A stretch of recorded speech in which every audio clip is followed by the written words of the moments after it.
کہ فرض کیجئے کہ آپ یہ طے کر لیں کہ عورت سربراہ ہوگی تو لازماً مرد کو اس کے تابع ہونا پڑے گا۔ یہ دنیا میں ایسے بعض معاشرے رہے ہیں کہ جہاں عورت کو سربراہی دی گئی ہے، وہ در حقیقت وہ اپنی جگہ پر وہ بھی ایک نظام چلا ہے، بعض جگہوں پر بہت استثنائی کیفیات کے ساتھ، لیکن ظاہر بات ہے مساوات تو پھر بھی نہ رہی نا، کیونکہ اوپر کسی کو ایک کو ہونا ہے۔ اگر عورت کو سربراہ بنائیں گے، جس کو آپ کہتے ہیں مادر سری نظام، یہ پدر سری نظام ہے، باپ اگر سربراہ ہے، اگر ماں سربراہ ہے مادر سری نظام ہو جائے گا لیکن باپ تابع ہو جائے گا، مساوات تو نہیں ہو سکتی۔ اور اگر پدر سری نظام ہے تو باپ جو ہے وہ بالا تر ہے، وہ ہیڈ آف دی فیملی ہوگا، عورت اس کے تابع ہوگی۔ یہ ممکن نہیں ہے کہ اس سطح پر مساوات کو اختیار کیا جا سکے، یہ ناممکن العمل ہے، یا مرد کو سربراہی دیجیے یا عورت کو سربراہی دیجیے۔ اور قرآن مجید نے بالکل واضح الفاظ میں یہ سربراہی جو ہے وہ مرد کو عطا کی۔ چنانچہ میں نے جو آیات آپ کو پڑھ کر سنائی تھی ان میں سے ایک آیت تو سورہ بقرہ کی ہے کہ جو تمہید کا درجہ رکھتی ہے۔ ظاہر بات ہے کہ آج جو چیز انسانوں کے اندر اس درجے ایک فلسفے کی شکل اختیار کر کے آ گئی ہے، اس کے کوئی نہ کوئی جراثیم اس زمانے میں بھی ہوں گے، اور عورتوں کے اندر وہ جو ایمینسیپیشن یا ان کی آزادی کا ایک جذبہ ہے اس وقت بھی کچھ نہ کچھ وہ چاہے بہت ہی دبا ہوا ہو لیکن موجود ہوگا۔ لہذا قرآن مجید نے جس طریقے سے کہ ہر میدان میں جو قانون اور جو شرعی ہدایات دی ہیں ان میں ایک تدریج ہم دیکھتے ہیں کہ پہلے میدان ہموار کیا گیا، جیسے شراب کے بارے میں پہلے صرف یہ کہہ دیا گیا کہ اس میں کچھ نفع کی بات بھی ہے لیکن نقصان بھی ہے، وَإِسْمُهُمَا أَكْبَرُ مِن نَفْعِهِمَا، اس کا گناہ کا پہلو جو ہے وہ نفع کے پہلو سے بڑھ کر ہے، بس یہ کہہ کر سورہ بقرہ میں چھوڑ دیا گیا۔ اس سے آگے چل کر ذرا فرمایا گیا کہ تم نماز کے قریب مت جایا کرو جبکہ تم نشے کی حالت میں ہو۔ اس سے اب اندازہ ہو رہا تھا سب کو کہ یہ رخ کدھر جا رہا ہے، اور بہت سے حضرات نے تو پہلی آیت ہی نازل ہوئی تو شراب نوشی جو ہے وہ ترک کر دی اور تائب ہو گئے، بہت سے حضرات دوسری آیت پر سمجھ گئے کہ یہ فیصلہ کن معاملہ اب آنے والا ہے۔ جب تیسری مرتبہ حکم آیا جو سورہ مائدہ میں ہے فَاجْتَنِبُوهُ، اب باز آتے ہو کہ نہیں آتے، فَهَلْ أَنْتُمْ مُنْتَهُونَ، اب باز آتے ہو کہ نہیں، تو گویا کہ وہ آخری حکم آ گیا، اس میں تدریج ہے۔ بالکل اسی طرح اس معاملے کو یہ کڑوی گولی حلق سے اتارنے کے لیے کہ مردوں کو قوام بنایا جانا ہے، مردوں کو حاکم بنایا جانا، اس ادارے کا سربراہ بنایا جانا ہے، اس کے لیے ذرا فضا ہموار کی گئی ہے۔ پہلے سورہ بقرہ کی آیت میں آیت نمبر 228 ہے، یہ فرمایا وَلَهُنَّ مِثْلُ الَّذِي عَلَيْهِنَّ بِالْمَعْرُوفِ، عورتوں کے حقوق بھی اسی طرح کے ہیں معروف طریقے پر جیسے کہ ان کے فرائض ہیں۔ یہ بات اچھی طرح سمجھ لیجئے، اس آیت کا ترجمہ بھی اس دور میں بعض لوگوں نے غلط کیا ہے اپنے مغالطے کی وجہ سے، بعض جان بوجھ کر غلط کر رہے ہیں، یعنی وہ یہ سمجھتے ہیں کہ ترجمہ یہ ہوگا کہ جیسے حقوق مردوں کو عورتوں پر ہے ویسے ہی حقوق عورتوں کے مردوں پر ہیں۔ یہ ترجمہ اس کا غلط ہے۔ عربی زبان میں لام اور علا کا استعمال جو ہوتا ہے اس کو سمجھ لیجئے کہ لام کسی کے حق کے لیے آتا ہے اور علا کسی کی ذمہ داری کے لیے، ذمہ داری لائبلٹی، رسپانسبلٹی، جس کے لیے وہ اکاؤنٹیبل ہے، جس کی اس کو جواب دہی کرنی ہوگی، علا اس کے لیے آتا ہے۔ جیسے کہ وہ مشہور دعا ہے قرآن مجید کے بارے میں کہ پروردگار وَاجْعَلْهُ لَنَا حُجَّةً، اے اللہ اس قرآن کو ہمارے حق میں حجت بنا۔ اور حضور کی وہ حدیث ہے کہ القرآن حجت لکا او علیکا، یہ قرآن یا تو تمہارے حق میں حجت بنے گا یا تمہارے خلاف دلیل بنے گا۔ بالکل اسی طرح یہاں ہے وَلَهُنَّ مِثْلُ الَّذِي عَلَيْهِنَّ بِالْمَعْرُوفِ، یہ اصل میں توازن ہے وہ کہ جو حقوق اور فرائض اور ذمہ داریوں اور اختیارات کے مابین ایک توازن دنیا میں ایک یہ مسلمہ امر ہے کہ آپ کو معلوم ہے دنیا کے نظام میں اگر کسی شخص کے اوپر آپ نے ذمہ داری زیادہ رکھی ہے تو اس کے پاس حقوق بھی زیادہ ہونے چاہیے، اس کے اختیارات بھی زیادہ ہونے چاہیے۔ کسی کی اگر ذمہ داری کم ہے تو اسے کم اختیارات کی ضرورت ہے۔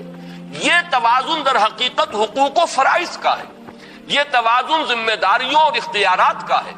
جتنی وسیع ذمہ داریاں ہوں گی اتنے وسیع اختیارات لازمی ہیں، جتنے محدود فرائض ہیں اتنے ہی محدود حقوق ہو جائیں گے۔ تو فرمایا وَلَهُنَّ مِثْلُ الَّذِي عَلَيْهِنَّ، جیسی کچھ ان پر ذمہ داریاں ہیں ویسے ہی اللہ نے ان کے حقوق معین کیے ہیں۔ حقوق و فرائض کا یہ توازن ہی در حقیقت اسلام کے معاشرتی نظام کی سب سے بڑی خوبی اور اس کا سب سے بڑا حسن ہے۔ لیکن اس کے بعد ایک اضافہ کیا وَلِلرِّجَالِ عَلَيْهِنَّ دَرَجَةٌ وَاللَّهُ عَزِيزٌ حَكِيمٌ، اور مردوں کو عورتوں پر ایک درجہ حاصل ہے، اور اللہ عزیز ہے، حکیم ہے، اللہ زبردست ہے، کمال حکمت والا ہے۔ عزیز ہے تو اسے اختیار ہے، جو چاہے حکم دے، جو چاہے نظام بنائے، مختار مطلق ہے، وہ شارع ہے، جو چاہے شریعت متعین کر دے، اور وہ حکیم بھی ہے، وہ الٹپ فیصلے نہیں کرتا، وہ اندھا دھند کوئی قانون سازی نہیں کرتا، اس کی قانون سازی میں کسی کے لیے جانبداری نہیں ہے، نہ وہ مردوں کے لیے جانبدار ہے، نہ وہ عورتوں کے حق میں جانبدار ہے، بلکہ اس کی حکمت کاملہ، حکمت بالغہ جو ہے، اس کے تحت اس نے اپنے اختیارات مطلق کو استعمال کرتے ہوئے نظام معین کیا ہے۔ یہ اصل میں تمہید ہے، اس کس چیز کی؟ وہ ہے سورہ نساء کی آیت، الرجال قوامون علی النساء، مرد عورتوں پر نگران ہیں، اور میں اس کا ترجمہ یہاں تک کروں گا کہ مرد عورتوں پر حاکم ہے، اس لیے کہ قامہ سے بنا ہے قوام، قامہ یقوم و کھڑا ہونا، اور جیسے کہ آپ کو معلوم ہے ہر زبان میں ہوتا ہے، فعل کے بعد پریپوزیشن جو ہے، ورب کے بعد پریپوزیشنز کے آنے سے زمین و آسمان کا فرق واقع ہوتا ہے۔ جیسے کہ ایک سادہ مثال میں دیا کرتا ہوں، ٹو گیو، اس کے ایک معنی ہے ٹو گیو اپ، اب وہ معنی کچھ کے کچھ ہو گئے۔ ٹو گیو ان، یہ بالکل ہی بدل گیا معاملہ۔ ٹو گیو ان کے معنی ہے کسی کی اطاعت قبول کر لینا، ٹو گیو اپ کسی چیز کو چھوڑ دینا، ٹو گیو کوئی چیز دے دینا۔ اب یہ لفظ ٹو گیو تو سب میں شامل ہے، لیکن اپ اور ان کے اضافے سے زمین و آسمان کا فرق ہو گیا۔ اسی طرح عربی زبان میں بھی، جیسا کہ میں نے ابھی لام اور علا کا آپ کو بتایا ہے، اسی طرح قامہ الا جب آئے گا، کسی کام کی طرف متوجہ ہونا، کسی چیز کے لیے کمر کس کر کھڑے ہو جانا، قامہ الا، اور قامہ علا، کسی پر کھڑا ہونا، یعنی کسی پر نگران بن جانا، کسی پر سربراہی اختیار کرنا، کسی کی ذمہ داری لے لینا، کسی کی کفالت کرنا، یہ تمام چیزیں جو اس میں آ جائیں گی۔ تو الرجال قوامون علی النساء، مرد جو ہیں وہ عورتوں پر حاکم ہیں، ان کے نگران ہیں، ان کے کفیل ہیں، ان کے ذمہ دار ہیں۔ یہ تمام جو تصورات ہیں اس لفظ کے اندر، اس علا کے اضافے کی وجہ سے یہ اس کے اندر موجود ہو گئے۔ بما فضل اللہ بعضهم علی بعض، اب یہ قوامیت جو مرد کو دی گئی کس بنیاد پر دی گئی؟ قرآن نے خود اس کو واضح کیا۔ دو باتیں ہیں، نمبر ایک، بسبب اس فضیلت کے جو اللہ نے بعض کو بعض پر دی ہے۔ اب یہ بعض کو بعض پر دی ہے، یہ بھی در حقیقت ایک بہت ہی بلیغ پیرایہ بیان ہے کہ عورتوں کی ذرا دل شکنی نہ ہو کہ وہ بات یوں کہی جاتی کہ چونکہ اللہ نے مردوں کو فضیلت دی ہے عورتوں پر، وہ بات آ چکی تھی، وَلِلرِّجَالِ عَلَيْهِنَّ دَرَجَةٌ، یہ سورہ بقرہ کی آیت میں بات آ چکی، مردوں کو عورتوں پر ایک درجہ فضیلت کا حاصل ہے، لیکن یہ کہ یہاں پھر بات کو مبہم انداز میں کہا گیا تاکہ اس بات کو انسانی ذہن جو ہے قبول کر لے، اللہ نے بعض کو بعض پر فضیلت دی ہے۔ اب یہ ایک ایسا یونیورسل ایک ٹروتھ ہے، بعض پیدائشی طور پر خوبصورت ہیں، بعض بدصورت ہیں، بعض کو اللہ نے اچھی صحت سے نوازا ابتدا سے، اور بعض کمزوری پیدا ہوتے ہیں، کمزوری رہتے ہیں، بعض کو ذہنی صلاحیتیں بہت بہتر دی ہوئی ہیں اور بعض کے پاس نہیں ہیں، غبی ہیں۔ یہ چیزیں وہ ہیں کہ جو فضیلتیں ہیں انسان کی تخلیقی بنیاد پر، جس میں انسان کا نہ کوئی کریڈٹ ہے نہ اس پر کوئی الزام جائے گا، اس لیے کہ جو اللہ نے بنا دیا جس طور سے بنا دیا، لیکن ظاہر بات ہے کہ ذہین کو غبی پر ایک فضیلت حاصل ہے، قوی کو ضعیف پر ایک فضیلت حاصل ہے۔ حضور نے فرمایا المؤمن القوی خیر من المؤمن الضعیف، مومن جو قوی ہو وہ ایک کمزور مومن کے درجے میں بہتر ہے، اس لیے کہ وہ اسلام کے لیے زیادہ محنت کرے گا، اللہ کے دین کی سربلندی کے لیے زیادہ محنت کر سکے گا، زیادہ قربانیاں دے سکے گا۔ تو اب لیکن یہ کہ اس میں کسی کا قصور نہیں ہے، اگر کوئی جسمانی اعتبار سے کمتر پیدا کیا گیا تو اس میں اس کے لیے کوئی ملامت کی بات نہیں ہے، البتہ فضیلت اپنی جگہ پر مسلم ہوگی، اس کو تسلیم کیے بغیر چارہ نہیں۔ تو اس طریقے سے جنرل الفاظ میں فرمایا گیا بما فضل اللہ بعضهم علی بعض، بسبب اس فضیلت کے جو اللہ نے بعض کو بعض پر دی ہے۔ مراد کیا ہے؟ مردوں کو ایک فضیلت دی ہے، ان کو جسمانی طور پر زیادہ توانا بنایا ہے، ان میں قوت کار زیادہ رکھی ہے، ان کے اندر جو ہے جسمانی پہلو سے اللہ تعالیٰ نے زیادہ طاقت پیدا فرمائی ہے۔ مختلف چیزیں ہیں جس کی بنا پر کہ دائرہ کار جو ہے مختلف کر دیے گئے، فرائض مختلف کر دیے گئے۔ اور دوسری بات فرمائی وَبِمَا أَنفَقُوا مِنْ أَمْوَالِهِمْ، اور بسبب اس کے کہ وہ اپنے اموال میں سے خرچ کرتے ہیں۔ اس لیے کہ اسلام نے اولن تو پورا جو معاشی ذمہ داری کا بوجھ ہے وہ مرد پر ڈالا ہے، عورت کے ذمہ نہیں ڈالا۔ استثنائی حالات استثنائی ہوتے ہیں، جیسے کہ آپ انگریزی میں کہتے ہیں exceptions prove the role. Exception تو ایکسیپشنز ہی رہیں گی، وہ قانون کو نہیں بدلتی، بلکہ وہ قانون کو اور موثق کر دیتی ہیں، مزید اس سے قانون ثابت ہو جاتا ہے۔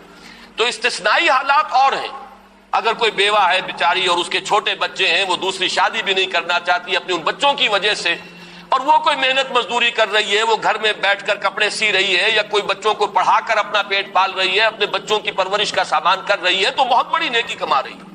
لیکن یہ ہے کہ بہرحال ذمہ داری مرد کی ہے اصلاً کہ وہ گھر کا پورا خرچ جو ہے اس کو برداشت کرے۔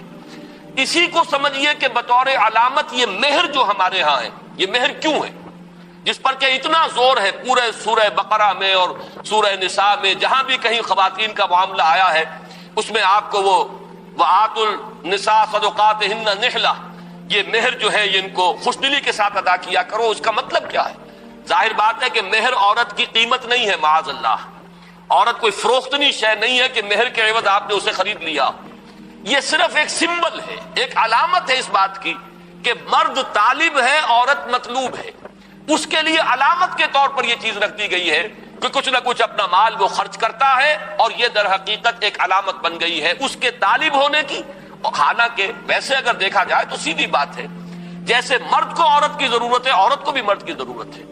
ایک پہیے پر گاڑی نہیں چل سکتی، نہ صرف مرد کے پہیے پر انسانی تمدن کی گاڑی چل سکتی ہے، نہ عورت کے پہیے پر گاڑی چل سکتی ہے۔ یہ دونوں ہی پہیے ہوں گے تو گاڑی آگے بڑھے گی، اور جس طریقے سے مرد کو عورت کی ضرورت ہے اسی طرح عورت بھی مرد کی محتاج ہے۔ لیکن مہر مرد دیتا ہے تاکہ معلوم ہو کہ یہ ایک اسلام کا ایک رخ ہے کہ جس سے کہ اس نے پورے فلسفے کو واضح کر دیا۔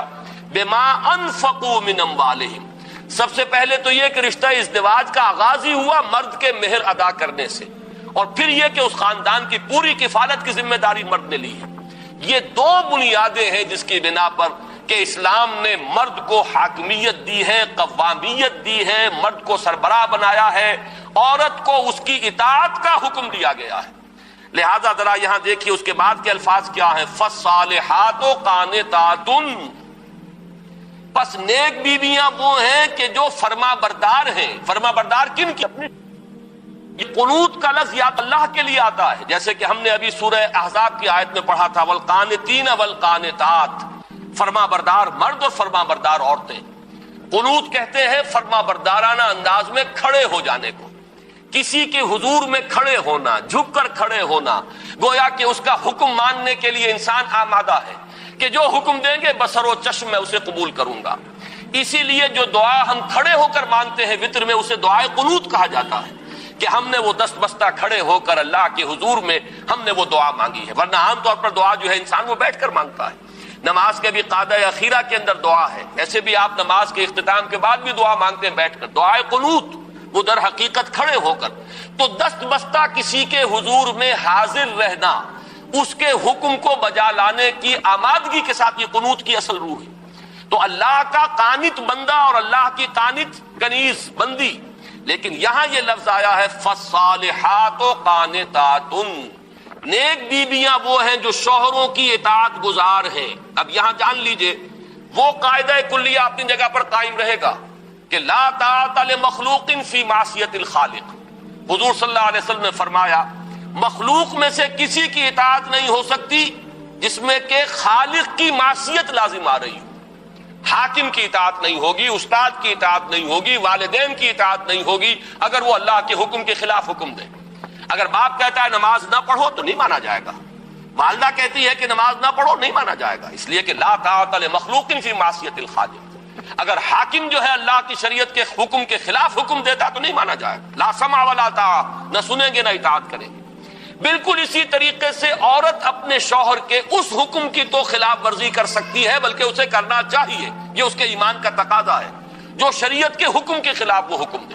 لیکن شریعت کے حکم کے اندر جو دائرہ ہے، اب اس میں دو شکلیں ہیں، مباحات کا دائرہ ہے، اس میں اختلاف رائے ہے، شوہر کی رائے کچھ اور ہے، بیوی کی رائے کچھ اور ہے۔ یہاں بیوی کو ذہناً آمادہ رہنا چاہیے، اگر وہ شوہر کو کنونس کر سکے، اگر دلیل سے قائل کر سکے، اگر منوا سکے تو کوئی بات نہیں، ٹھیک ہے۔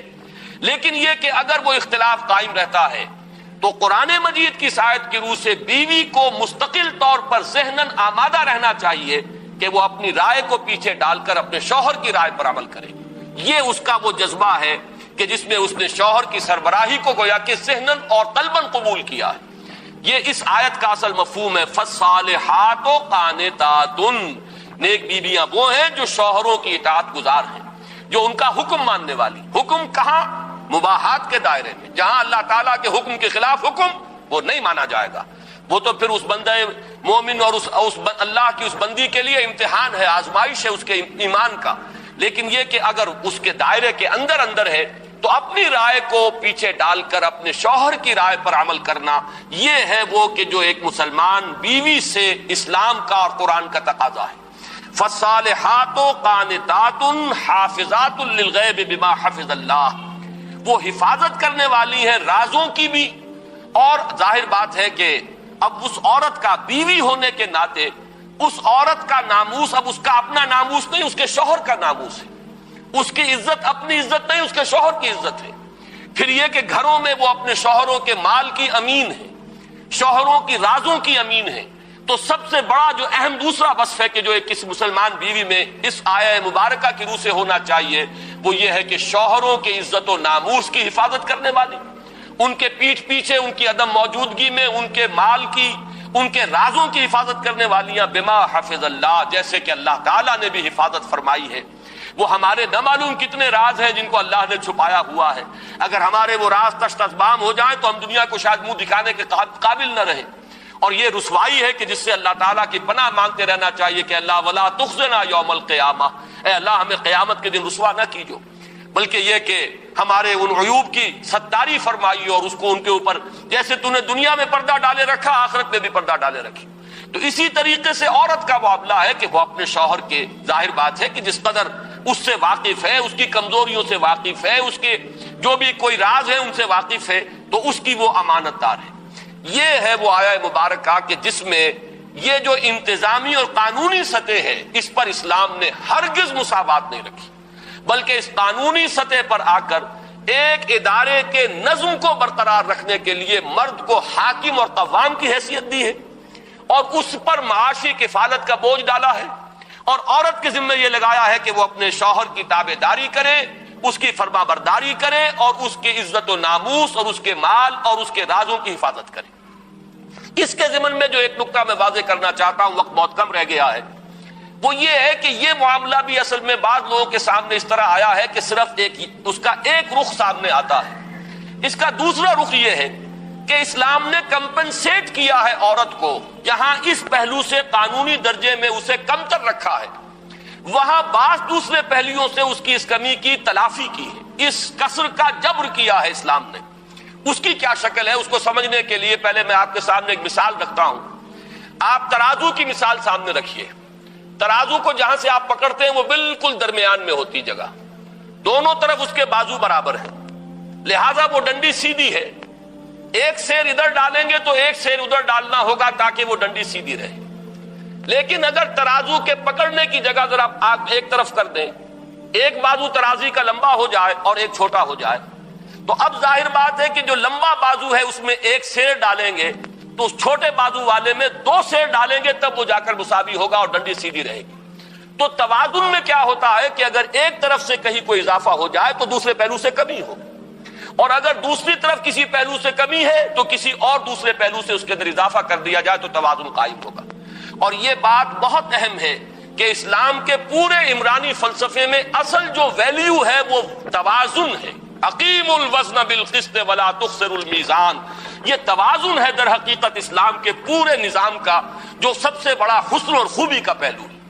یہ مساوات در حقیقت اسلام نے اس لفظ کو بہت کم استعمال کیا ہے، بلکہ عدل، قسط اور یہ توازن، اقیم الوزن بالقسط، یہ توازن پیدا کرنا جو ہے یہ ہے در حقیقت کے جو مقصود ہے کہ اگر کسی ایک پہلو سے کوئی کمی ہوئی ہے تو دوسرے پہلو سے اس کو کمپنسیٹ کر دیا جائے.